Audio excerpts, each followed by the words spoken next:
Welcome to the Localpreneur Show, a podcast dedicated to featuring community-based entrepreneurs, the principles they live by, and the success they're having making a difference in the world. Here's your host, Austin Kane. Good morning, everybody. Welcome to another episode of the Localpreneur Show.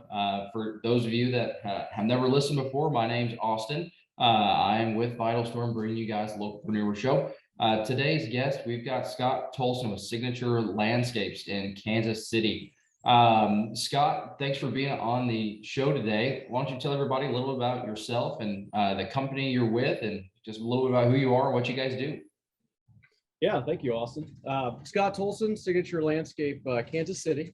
I've been employed by Signature Landscape for a little over 2 years now, but been in the industry of commercial landscape for about 25. And this has been my background for primarily most of my life. My family has an extensive background in landscape and agriculture in general. I'm the fourth generation ag grad from Kansas State University. I'm very proud of that in my family.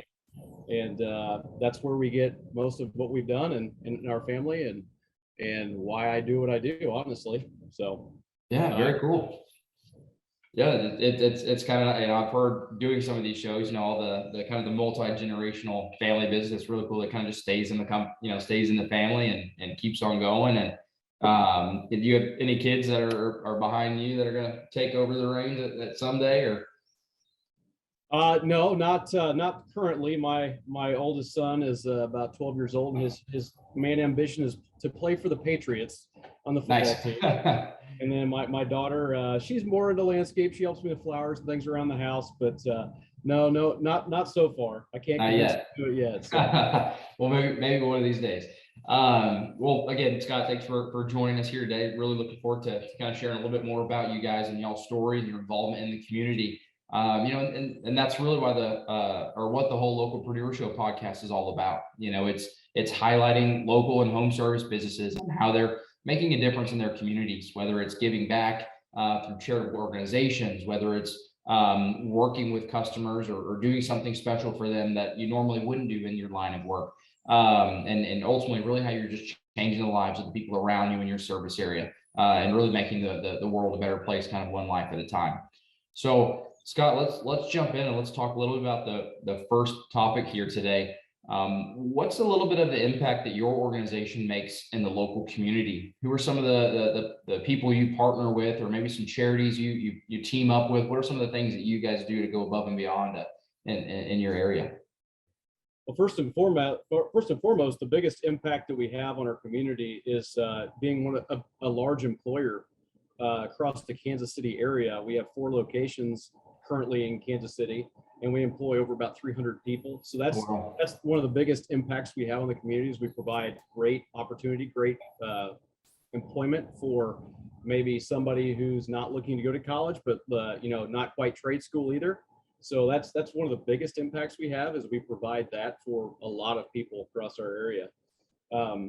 With organizations in our local community and maybe some nonprofits and charities, we work with a pretty extensive line of nonprofits through many of our organizations that we're a part of as a company.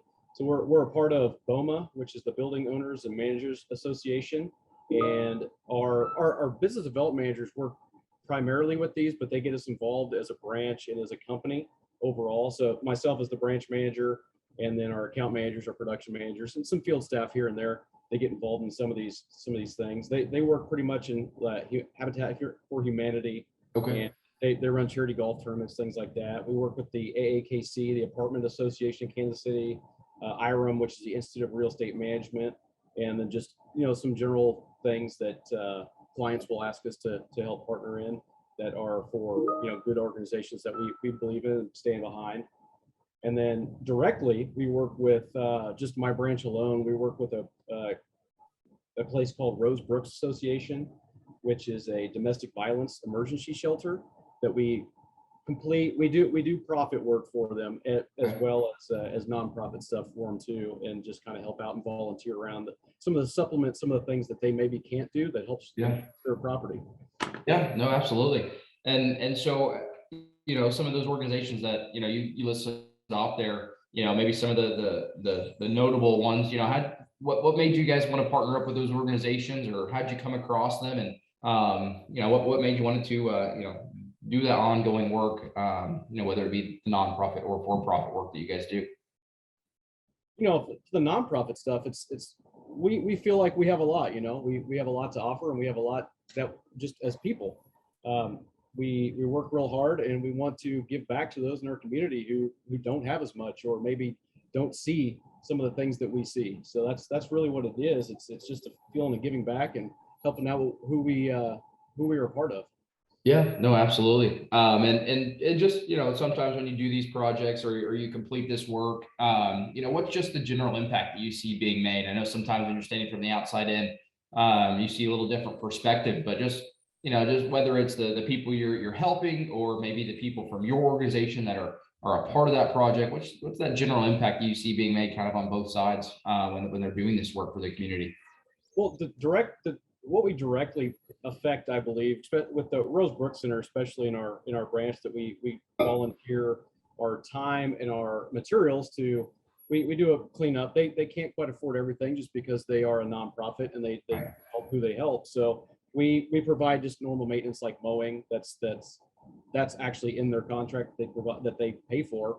And then outside of there, they can't really afford. They don't have an extensive budget for some of these things. So we provide a cleanup, which is we go in there, we trim all the shrubs, we clean up all the beds, we provide mulch, and make the place just better looking overall. And as an impact for us as a team, I can tell you that it's a good feeling that when we come together as a team, we usually provide lunch with something like this too. So it's a half-day ordeal. Yeah. We'll go out and we'll work as a team, everyone giving back together, and it's just a fun thing to do. Everyone really enjoys it. Now, the impact that it has on the people who work there, or maybe the people who are a part of that place, it provides a better aesthetic feel.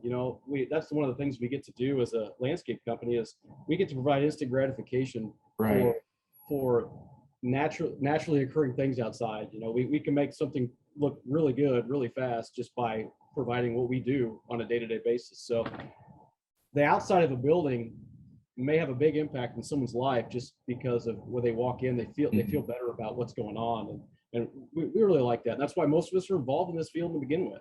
Yeah, no, absolutely. And I can only imagine kind of the feeling, and, just me looking at my own flower beds, everything's dead and all that. And I could maybe use a company like yours to come down and spruce it up a little bit. All this ice that we get has definitely not helped over the last couple of years. But Scott, I can tell, just from the few minutes we've been on here, that, you guys are doing a lot of things in your organization to, not only just, make yourselves look better, but you're helping your community look better, and impacting people's lives just by, kind of sprucing up the landscape and doing some of these projects to, just better the lives of all the people around you. Scott, maybe do you guys have, some sort of story, maybe with some of the partners that you guys work with, or maybe somebody completely different, where maybe there was a project that needed to be done. Maybe there was some work that you guys saw that there was a need for, and maybe that particular person or organization didn't have the means to pay for it, or maybe pay in full. Tell us a little bit about a story maybe where you guys kind of went above and beyond, and did a little bit something that maybe you didn't get paid in full for, maybe didn't get paid at all. You guys have a story like that, Scott, that you reached out in the community and did something that you never were really even asked to do? Across our company, there's a lot of things that go on that branch by branch. They let us run our branches pretty much individually. So there's a lot of things that go on that I'm not real aware of sometimes, that maybe our North Branch location has taken part of, and I see on Facebook, or I see in our LinkedIn page.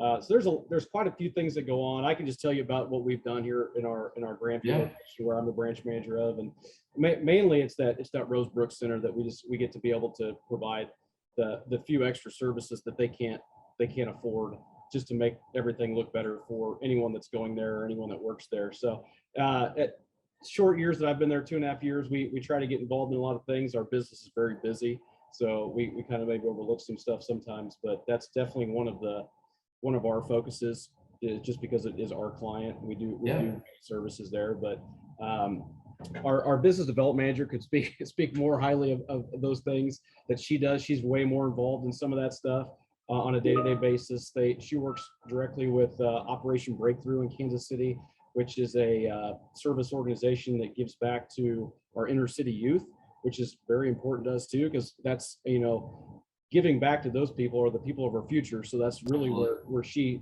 provides a lot of her time, and sometimes we'll volunteer there as well. So there's numerous things that we do. It's just I can't remember them all at this time. Yeah. No, that's awesome. And I think, anybody that's listening can hear, y'all's outreach in your community is really great. And you guys are touching a lot of different organizations, whether it be nonprofit organizations or the youth groups, or some of those other companies that you guys mentioned you're partnering up with. So and just again, kind of the general impact of what you guys are doing in your area. I think you already kind of stressed it, that it's just kind of changing the lives of people, kind of one landscape at a time, if you will. Just kind of bettering their lives and bettering the way that they view their building and view the place that maybe they work or they live in, and just kind of raise their spirits a little bit by some of the things that you guys are doing for them. Yeah. Kind of moving on to the next topic, Scott, here, I know you said you had about there's four locations in around your area, but with your location specifically, but talk about a little bit about really your organization and the impact that you guys have on the people that actually work for you guys. What are some of the things that you guys are doing for your employees? I know you said that you guys are able to hire a lot of people, maybe that didn't have another opportunity somewhere else. But what's kind of the general impact that you make on people coming to your business to work for you, or, for your active employees? And maybe, tell a story about somebody that's kind of maybe grown the ranks through your industry or through your company, and just from learning some of the things from you guys. Sure. Yeah, we offer a wide variety of opportunities for a lot of people that, there's a big initiative to push people through college right now. They're going through high school, and that's not for everybody.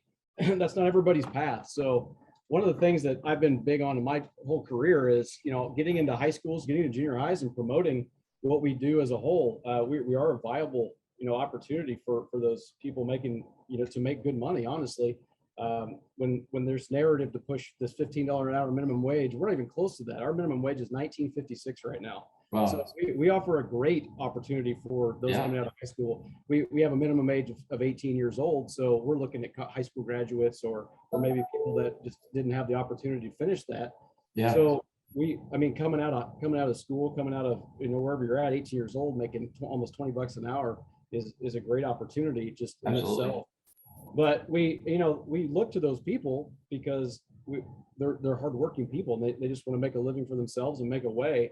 And they may not know what direction they're going in at that point in their life. I 18 years old, I didn't know what I was doing. Right. Yep. It's kind of hard to find when nobody's offering you an opportunity. Everyone wants 10 years of experience for an entry level position. That's pretty tough to find, So we offer we full spectrum of landscape services. We do mowing. We do a lot of horticultural services, plant-based weed control, things like that.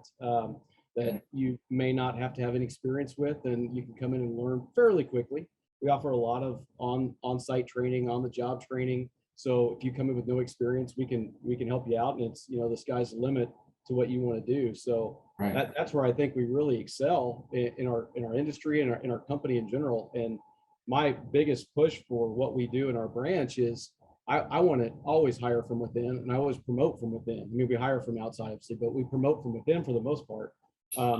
So with the spectrum of what we have, we start out as mowing. Usually that's typically where a new person will start, or horticulture, and that's pruning and plant-based weed control, and use of a little bit of chemicals, but not a lot. And so there's not a whole lot of training that has to go into it immediately. And then we move up from there. So there's opportunities in crew leaders, so leadership positions. And then we have chemical applications, we have irrigation technicians, we have moving up from there, production managers, account managers, branch managers. There's a lot of opportunity within our company in the landscape in general.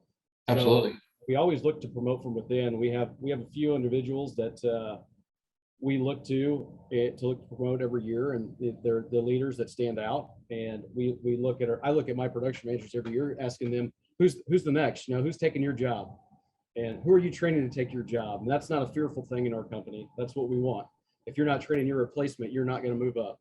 So absolutely, I thoroughly stand behind that, and it's not a fear of someone taking your job, but fear of, or more of a, I have to train the next guy so I can move up.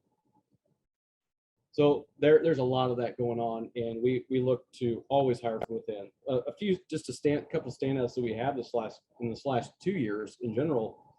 I have a production manager who's come with little to no education, high school.